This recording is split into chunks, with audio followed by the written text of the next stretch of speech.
want to talk about Adonai from the Phoenician point of view, or the tribe of Dan. Now, if you will no doubt that Adonai or Adonis too is the son. Once you consider the beliefs of the Assyrians, who once had a vigorous cult of Venus, Aphakitis and Adonis, now maintained by the Phoenicians.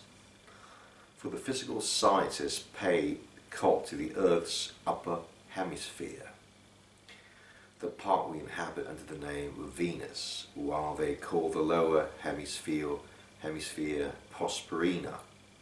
Among the Assyrians or Phoenicians, then the goddess is brought in grieving, because the sun is making its annual progress through the 12 signs in sequence, enters the lower hemisphere too, 6 of the zodiac signs being considered upper signs, 6 of them lower.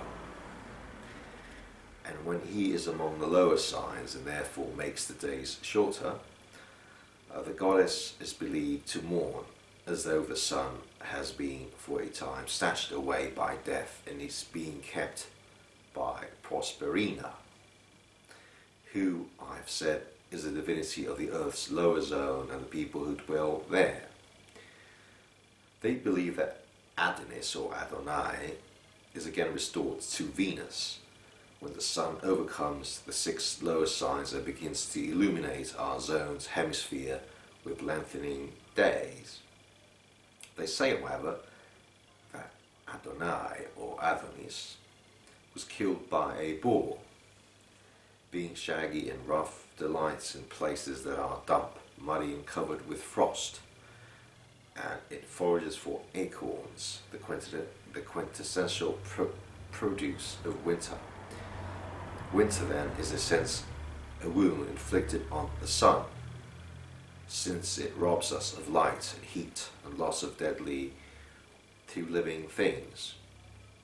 On Mount Lebanon, we fashion an image of Venus with veiled head, sad expression, resting her face on her left hand behind her veil. Her tears flow, they believe, when people look upon her. Beyond the fact that it presents a grieving goddess, as I said, this image also represents the earth in winter, when it's veiled by clouds, bereft of the sun and paralyzed, when the springs that are,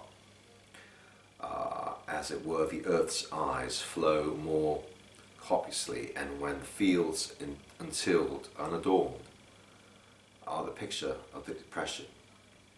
But when the sun had emerged from the lower regions of the earth, past the boundary of the vernal equinox that makes the days longer, then Venus is glad and fair.